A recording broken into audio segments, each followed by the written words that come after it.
Is Felger and Maz your favorite afternoon show? Yes, yes, yes, yes, yes, yes, yes, yes.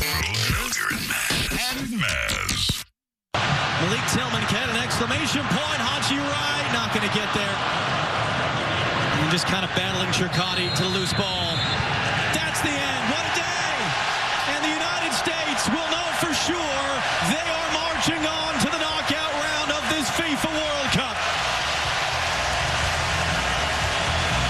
This team and this country are starting to believe. Two great performances from this team. They are on to the next round. Roll on Los Angeles. US 2-0. Agenda Free Fridays are brought to you by Catches Law. Catches, they specialize in helping those who've been injured, not only from a one-time incident, but from a lifetime of hard work and labor. Sounds like you. Visit catcheslaw.com. U.S. did what they absolutely had to do in this thing, and that is get to the knockout stage. So that they clinched. They should be greedy now. And someone needs to tell me this. If they win the group, they get an easier, round of 32 matchup. Correct. Is there a way to climb even higher than that? In other words, they have one match left. There's a chance, and they just threw up the scenario, and I didn't see. If Paraguay draws or beats Turkey, I think the U.S. clinches the group. Is that right? Are you into this, Zeke? Okay, you're into this. So so if Paraguay draws or beats Paraguay tonight, Paraguay Draws or beats Turkey, the U.S. wins the group. And if you win your group, you get an easier first-round match. If they win, Zeke, if the U.S. goes 3-0 with 9 points, do they get an even higher seed and get an even easier first-round matchup, or is that all random after that? So if USA win the group, it doesn't matter. If they win the group, they play a third-place team from a different group. If they get second in the group, they play the runner-up from a certain group. Got it. That is, I believe, Belgium, Iran, Egypt. So they don't. So there's 32 teams that make the knockout round. Do they seed them 1 to 32? No, they don't seed them 1 to 32. It's already predetermined which groups play which groups. Which group do we? Which group do we play? Specific groups. Which group do we play in the knockout round? It's based on a third-place team from 4 different groups that have to be closer in proximity to the West Coast. Huh? The USA are. You lost me on that. Without getting complicated, I did a quick search of someone who's like some big soccer fan. I'm just reading from their Twitter, but they're saying if Spain wins their group and USA wins the group, then they're going to meet in the quarters. I believe it's a bracket. Okay. So I want to know who we get in the knockout round. We get the third-place team. It hasn't been determined yet. Yeah. It's third place of another group. If it's second place, if they finish second place, it's Belgium, Iran, Egypt. Okay, but if it's third, they haven't decided which group you get the third-place team from? Correct. What? And what do they base it on? What, Maz? You raising your hand? No, he just said some of it is proximity to where they are on the West Coast. So why? A few less travel for the teams involved. That's stupid. Well, that's the way. I didn't Yell at just FIFA. I did not decide how they do it. I'm just telling you what it is. It's already determined that the U.S. will play their knockout game on the West Coast? Zeke? Yeah, it's got to be that. You're the answer man here, buddy. You claim to know this stuff. It's our intern, Zeke. Ask you one more time. It's already determined the U.S. is playing on the West Coast? Because they won their group, they basically get home team advantage, and they get to stay where they are near their base. Oh, their base is on the West Coast? Yes, correct. Oh. So there's no chance that the Foxborough has a couple knockout games, right? There's no chance the U.S. would get They those would have to finish third place, and there would still be a 25% chance, and that's not on the cards. So not happening. It's not happening. We're finishing first or second. Zeke's got this down. No, I like it.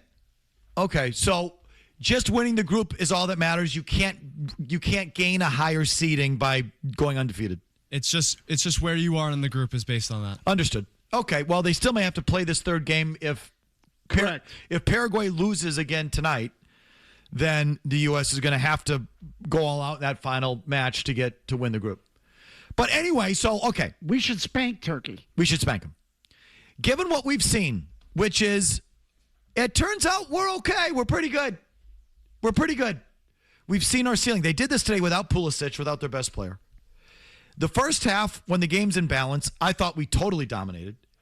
Where it was like, they keep these stats. I don't know if we look it up. Zeke, maybe you can look it up. What were our possession stats in the first half? We must have possessed the ball like 75% of the time.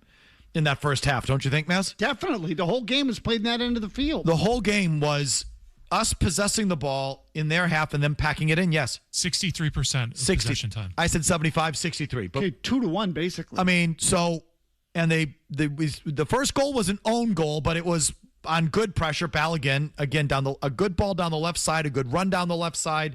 They had a couple of guys deep. If that defender hadn't gone back to defend the ball, I think it was Dest, someone would have tapped it right in. So that own goal was created by pressure. It wasn't that fluky. Second goal came off of a kick, a deflected ball and a header. I guess that was kind of fluky, but we dominated the first half. The second half, I thought we sucked. Well, they went into a shell. So it's not just the shell. Like, the touches were bad. The passing was off. Like, I just thought we kind of sucked in that second half, and that concerns me a little bit. But all told, they're pretty good so far. Like, that's good. They've looked good. And they do have a chance to do something. Spain would be the team, though. Why am I disappointed in that? I'd want a European. I don't know. I want a European team. I know Spain's Europe, but you know what I mean. But Murray said Spain in the quarters. In the quarters. So you still would have to get past. Okay, so you'd have to win 2 knockout games first. You'd have to win 1 knockout game first. 1 knockout game. 1 knockout game, sorry. No. Is it 2 to get to the quarters? Yeah, because you get 32 The quarters are now. 8. That's right. So you'd have to win 2 knockout games. Yeah, right, because right.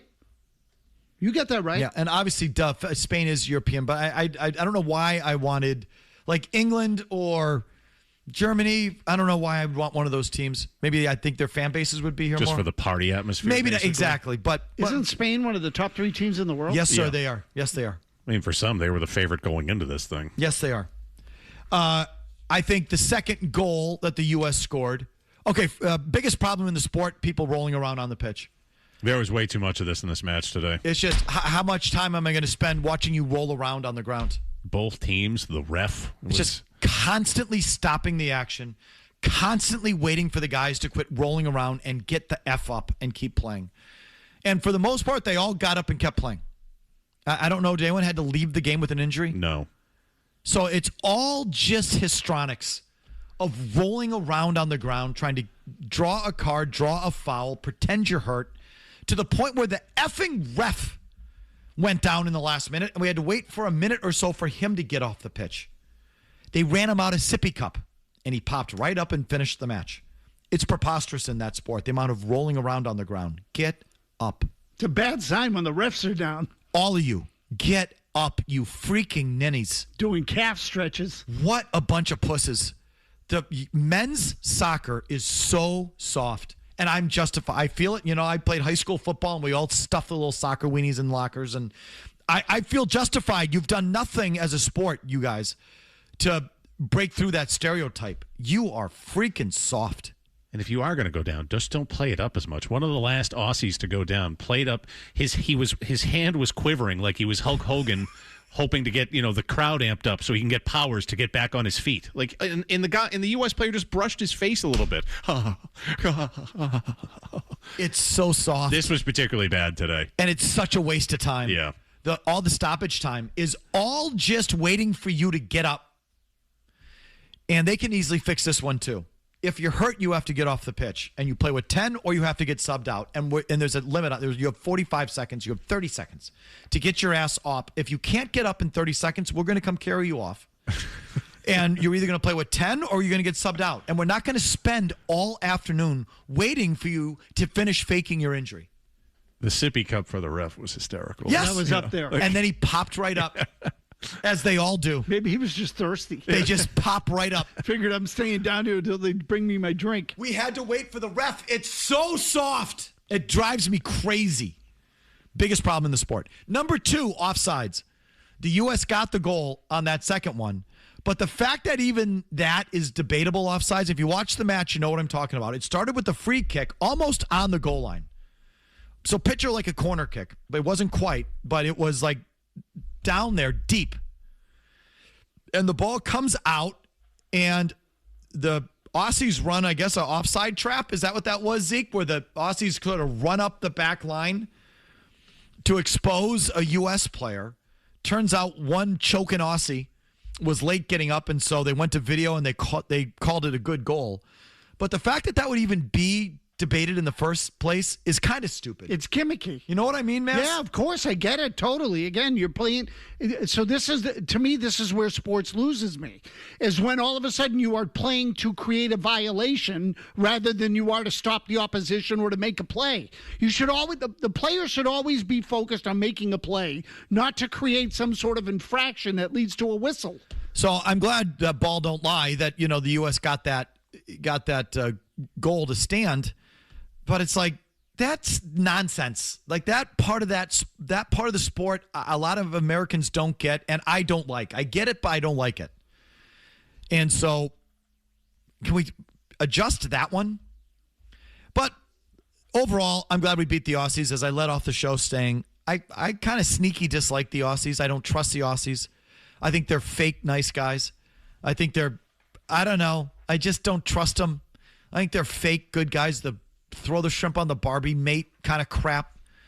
And they are some of the biggest chokers on the world stage you've ever seen. Every sport. Choking Aussie. I'm telling you, the golfers should have a freaking choking Hall of Fame in Australia. And they were all bent out of shape because one of your commentators said they'd be a layup. They spent like 6 months railing against this guy and America as a country. Like they all got all bent out of this nothing comment about them being a layup. And it turns out they were kind of a layup. So good. Layup for the U.S. Thank you. So that guy was right. What was his name? We don't even know. And that's what was amazing about it. Grilla. This wasn't Twellman. This wasn't Alexi Lalas. This wasn't Dempsey. This wasn't a current member of U.S. Soccer or even a prominent ex-member of U.S. Soccer. This was, what was his name? Grella. And the whole country of Australia was about to invade. And you suck. You do. You kind of suck. So I'm glad the Aussies lost. Those are my soccer takes. Do you have any you can weigh in on that? Do you have anything left on the match? No. Okay. Thoughts on that or whatever you want, because it's an agenda-free Friday. I promise right to you after these words. Felger and Maz continues on the Sports Hub. Robinson fizzing it back. Serginho Dest blocked. Still in. Might be two. Is two. Or maybe not. The flag comes up for offside. Freeman thought he was celebrating a World Cup goal. Robert Kempner on the near side saying he was offside, and video looking at it now. So keep in mind, this is going to be when the shot comes off the foot of Serginho Dest. What position is Alex Freeman in? So they play it back to him at the top of the box. Freeman's middle of your screen right now on the 6-yard ball. Oh, I think he's onside. I think he's going to be onside here, the trail leg of the player at the top. It is and being checked. It is being checked, so we're holding the play right now. Bastian Dankert of Germany, the video assistant referee. Mark Clattenburg watching with us as well. Mark, your thoughts? Yeah, the first shot in from the US attacker, it comes off at the Australian defender, but that's not a deliberate play for the ball, so it could still be offside. However, I think that the defender, the replays that I'm showing, the Australian defender is coming back, and I think that the back leg is just playing the player, Balogun, who scores the goal, and I think he puts him in an onside position. I think this could be given as a goal. Yeah, I think so too, Mark. Right at the top there. And it's a great recognition there of an opportunity for Freeman, who ends up heading that ball in. And this is where the semi-automated offside technology is mapping all the players. It's microscopic. And sometimes pictures can be deceiving. But because there was a second U.S. player who was in an offside position. Here's the decision.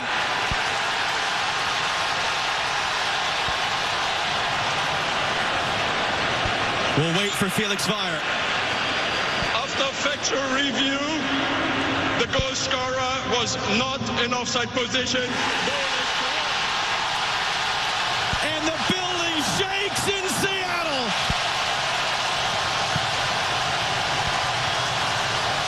I mean, that's the first time we're hearing it because we had the sound down watching it. That call is great. The building shakes, and then that was awesome. That pop was amazing. And they were all, but the commentators were all on it too. Yeah, they were. They were on it. And again, when we initially saw it, we thought it was at the bottom of the screen. Right. It was actually at the top. Right. And they saw it from the very beginning. So look, they got it right at the end of the day.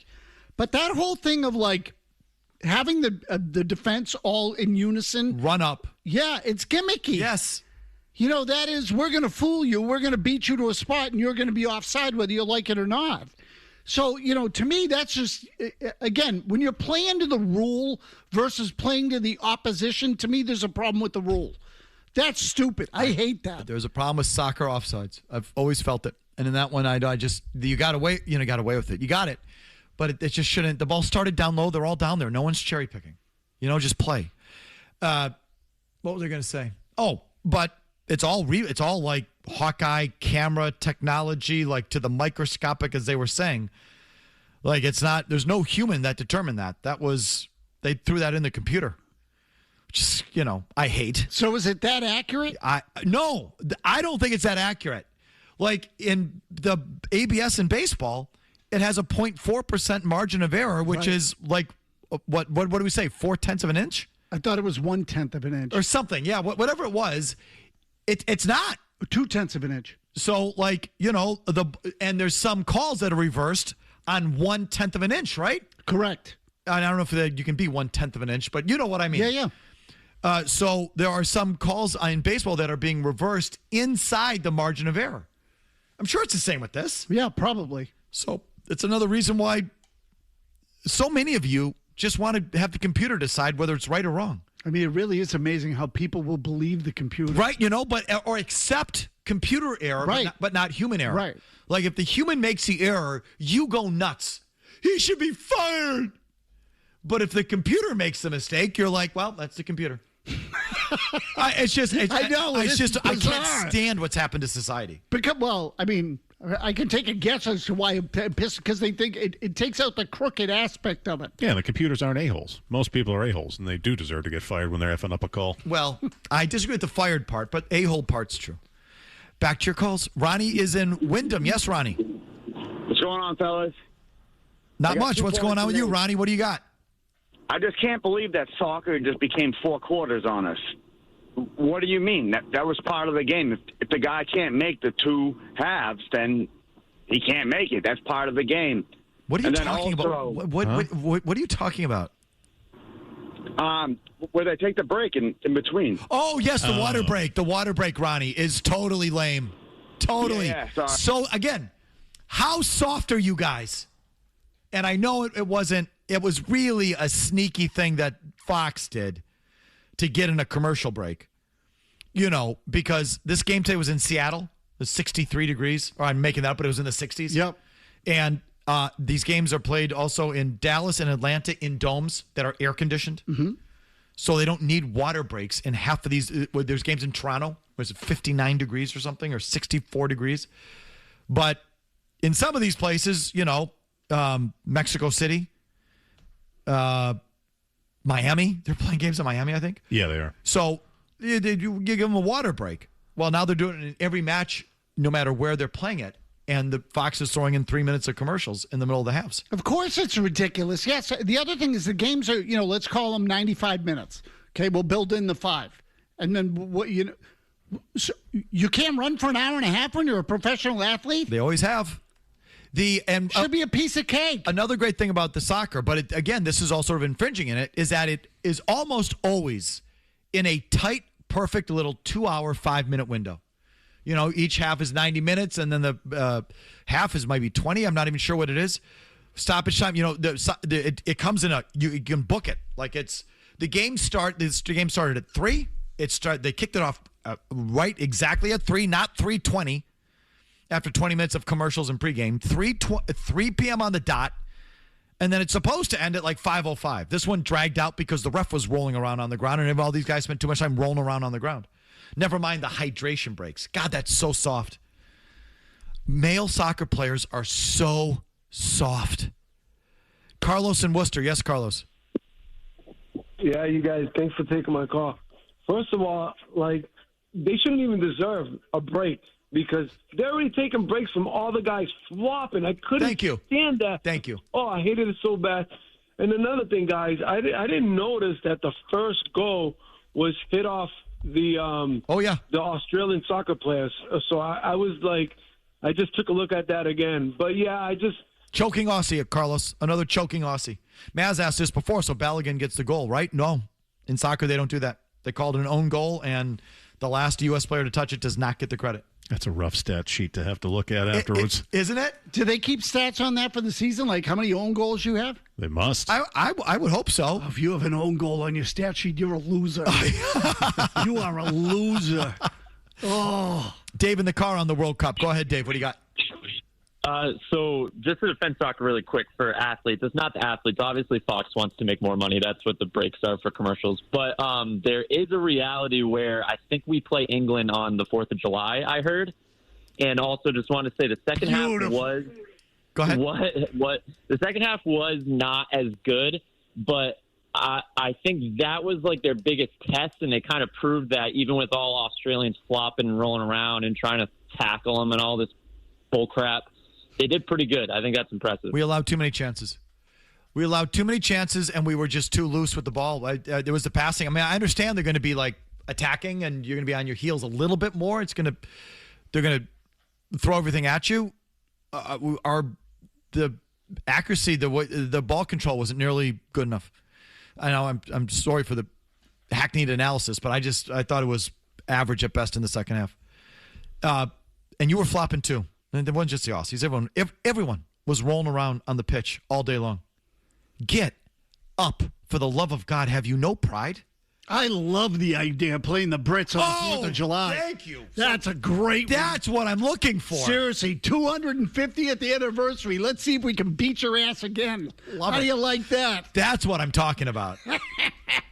That's a good one. We're going to have a tea party right after the game, too, you clowns. Except we're going to do a different kind of teabagging in this one. Final segment, thoughts, calls, emails after Big Jim Murray gets you updated. Whee! Goalie fight. Felger. Whee! Look at the goalie fight. Oh, Maz. oh my God. Murray. He sucks in the playoffs. That's great. No. 98.5. Wonderful. Good. The Sports Hub. Balogun, it's a step on Chircotti. Balogun to the byline. Balogun into the middle. Dead! It's the United States once again on the board early. Ricardo Pepi was in. Was it perhaps last off the defender? Who cares? It's 1-0 U.S.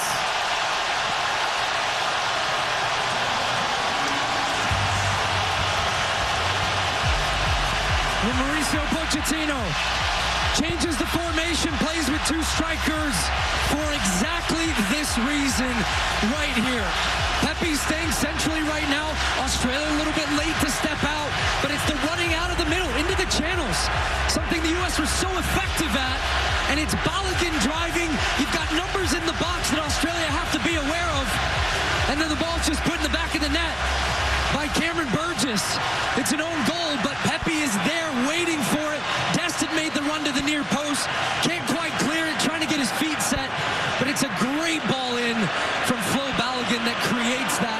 But putting pressure on this five-man back line, and the U.S. find an early breakthrough once again. As far as we're concerned, like by our standards, he gives them a whole different dynamic. He's good. Couple quick calls, couple quick emails, and we get the hell out of here. Ralph in Rhode Island. Go, Ralph. What do you got? Hi, gentlemen. I was just wondering if you knew why Fox went to commercial during the water break. I found out why. They didn't want to show the mothers running the orange slices out onto the field. Exactly. Soft and greedy soccer. Not necessarily in that order. Eric in Boston. Go ahead, Eric. I completely agree on the offsides rule, but two very quick fixes. Any ball that originates inside the 18, no offsides, and any direct kick, no offsides. All your problems are solved. Two good ones, Eric. Because, again, you should be playing a man. There's no offsides on a corner kick. So they can't dick around on the corner. So make it for all set pieces. Good one. And anything that's, well, if not in the box, from that inside the 18-yard line, from inside 18 yards, right? Yeah. Which our goal was. That's where that free kick started from. Yeah, because again, you should be be defending a man in that area. Exactly. Right? It's not you're not going to be able to run up and let someone be offside because you're shrinking the space. I love that idea. Good fixes. Yes, absolutely. Johnny Kingston, go. Guys, for starters, I don't know what that caller saw with the us playing the Brits, but I saw it too, and it was a English influencer, and the guy's hilarious if you can find him. So it's fake. But the biggest reason I called is I cannot stand the end of the game, sitting there. I'm supposed to be on the edge of my seat waiting for the game to end, and I don't know when it ends. This is not my problem. Again, Americans hate this. It's not one that bothers me.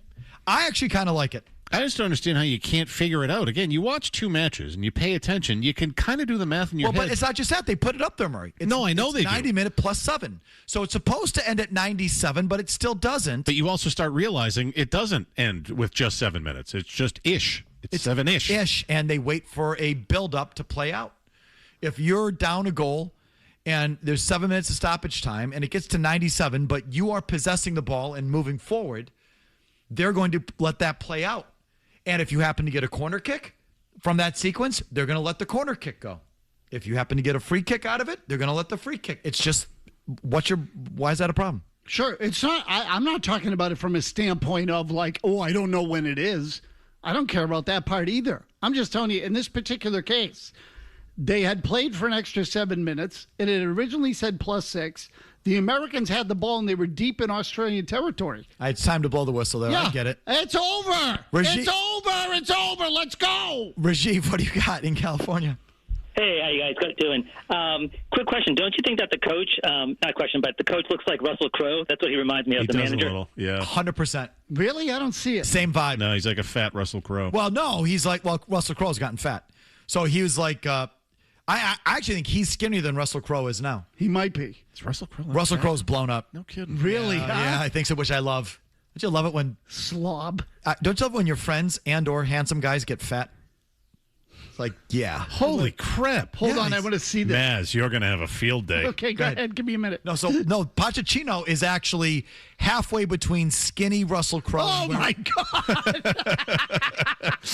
Oh, wow. Did you see? You can't even see his eyes. Russell Crowe on the set of Unhinged. Did you see that one? Wow, what happened to him? Holy crap, it's like someone stuck a bicycle pump up his backside. He's bloated. What a slob. He looks like guys I used to work with. Oh, that's great. Fat guy photos are catnip for you. It really is. It's the best. That was like the time I saw Laviolette on that video in the locker room. Yes. He looked like he was freaking having triplets. Like, holy crap. Wow. Russell Crowe, let yourself go, why don't you? Holy moly. Wow. I'm done. Holy, they got him here. And this one, he's wearing a collar. He was playing a priest, a fat priest. Holy smokes. Okay, I'm done. Joan in New Hampshire was something we've been talking about all day. Go ahead, Joan. Hey, guys. I'm really excited about the World Cup, but watching all of these guys flop all over the ground and dive and grab their calves like they've been shot, it's getting so annoying. Like, what happened? I used to play soccer. Granted, it was 30 years ago, but we took pride in being tough and bouncing up off the ground. Because you're tougher. Joan, female players are tougher. The women's soccer players are much tougher than men's soccer players. Facts. Just fact. I think women are tougher than men, period. Well, I wouldn't necessarily say that. I mean, not all women athletes. Like, I don't know if women figure skaters are tougher than blah, blah, blah. But I just, apples to apples. Women soccer players are much tougher than men's soccer players. For sure. They spend less time on their hair and less time in front of the mirror. Women just go out there and play. They rip their hair back in a bun and play. The men look like they're in front of the mirror for 2 hours before every match, and then they spend the entire 90 minutes rolling around on the ground. Let's do some emails, shall we, please? Okay. It's the Coleman Electric email of the day. Can't get over Russell Crowe. Dear Felga, I really hate you, and I think Maz is a boo. It's electric. The Coleman Electric email of the day. It's electric. Send yours to Felger at 985thesportshub.com. Email today brought to you by Coleman Electric, a bunch of really good electricians helping homeowners like you. When you need an electrician, you want to call Coleman, Kuhlman. How many times I have to tell you? Old wiring, the absolute specialist. Panel replacements, they're also a preferred generic dealer here in Boston. So if you're in the market for a generator, you want to get a generic, and you want to go to Coleman Electric to get it. Just real quick before you get to the emails, so Bert Breer just texted me. Google Russell Crowe Nuremberg, where he plays Herman Goering. I saw him. Yes, Goering. Yeah, this is, jowls for days, Maz. So this is why, they had to, and he didn't gain weight for the part. That's funny. They didn't gain weight for the part. They said we needed a fat guy, so they got Russell Crowe. Not quite like they cast Marlon Brando for Kurtz in Colonel Kurtz in Apocalypse Now. Apocalypse Now. Yeah. And when he showed up, he was a 300-pound whale. So they just hit him in the shadows. Look at this one. So they had to rewrite the character. Exactly, Yeah. right. They had to rewrite who he was because he was so massive. He's wearing this blue suit. Look at him. I've seen it. So I'm telling you that our U.S. coach is halfway between Russell Crowe then and now. He's to call him Fat Russell Crowe is doing him a disservice. What happened to this guy? Holy crap, seriously. He looks like the girl who was the blueberry in Willy Wonka. My God, he's gigantic. Holy crap. Seriously. Wow, he looks like he's going to pop. Go ahead. Albert writes in, Felger, did I hear you say that the Wood doesn't do dishes? Yet she instructs you on how to wash them? I guess we all know who the real commander is. Your thoughts? My wife is so domestically challenged. It's like living with a frat boy. Piles of laundry, piles of dishes that if I don't do, they don't get done. This happened today, and it's not like a rich guy problem, but she's in Nantucket, their little place down there, and I'm here. She had to FaceTime me for 10 minutes on how to turn on the dishwasher. The woman uses the dishwasher so rarely, she doesn't know how to turn it on. We had to do 10 minutes on FaceTime. But no, honey, you got to, no. You press that, no. You hold that there. No, wait. To get her to turn the dishwasher on. It's usually me calling my wife. She actually looked at it and said, what does this thing do? I haven't seen this before. It's better off using paper cups and paper plates. Love you, Woodsy. Love you. But the dish is not your forte. Anything really domestically, not. Anyway, Mike writes in, Sylvester Stallone in Victory. Felger, your tight end soccer goalie. Any chance you watch Victory back in the day where the American Stallone breaks into the concentration camp to save the Allies who are playing Germany in a friendly? You better believe I did. What movie is this? They made him the goalie. It's called Victory. Victoire. Oh, yeah, Victoire. Victory. What year? He got into the concentration camp, and their ploy, they made him the goalie because it's the only thing he could do. They played a soccer match against the Germans, and they concocted some sort of scheme where they were escaping at halftime of the game, but they were winning. And Stallone decided to play it out. The rest of them said, this is for America. This is for pride. America. And they stayed and they finished the match. And he made a diving save on a PK to end the game. And then I think the crowd got on their side and carried them out of the stadium, and they escaped anyway. Not to play spoiler. Wasn't that good of a movie. Came out in 81. This is Cold War era, so I could see people getting jazzed up for this. Yeah, it's the soccer version of The Longest Yard. Okay. Not a great movie, but I remember it distinctly. That's my era when I actually watched movies and TV shows. Soccer, Bob writes in. So now you're an absolute soccer expert, Felger? As with the other sports, your knowledge is limited, but that doesn't stop you and your bluster. Your success is one of the most amazing things about sports fans. Please continue to yell out your uninformed thoughts. Seems to be popular, Bob in Coventry. So I've gotten a lot of these about... It's the key to the ratings. How do you go on ranting and raving, sounding like you know so much about something that you absolutely know nothing about? And, Maz, the answer is... It's the key to the show. It is. It can be a bear, be a grizzly. Yeah, sound like you know what you're talking about. Doesn't matter what you know. Can you be entertaining? That's what matters. And that's debatable, too. But I've watched the thing, so I'm going to give you my thoughts, informed or not. But I'm right about the rolling around on the ground. You're a bunch of weenies. I'm right about the offsides rule. It's too wonky. And I'm right about a bunch of other things, too. But enough of that. Let's do the final word, shall we, Jimmy? Hey, it's Felger here. Now on Felger and Maz. It's the final word. show in 4 minutes, which leads to the question, does it really need to be 4 hours long? No. The final word brought to you by Town Fair Tire. If you're looking for the best deal on tires, there is only one place to go. It's Town Fair Tire. The best prices and great free services. Nobody beats Town Fair Tire. Nobody. Jay Stu's Week in Review to wrap things up. It's the rolling around, and if you see it, it's great. It's like the...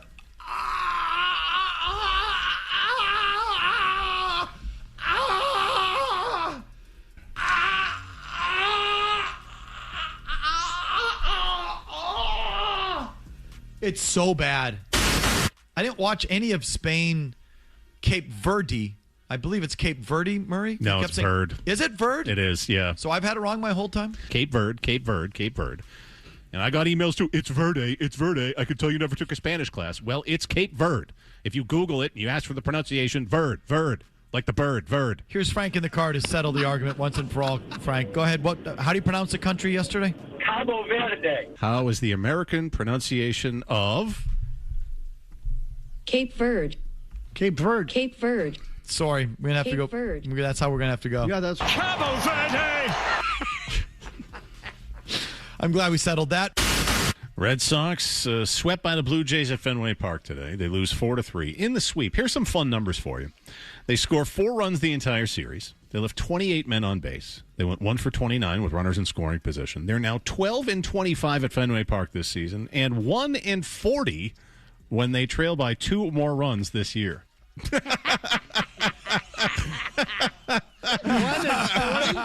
What was that second one? 1-40 when they're trailing by 2 or more runs this season. Just 2 runs, it's over.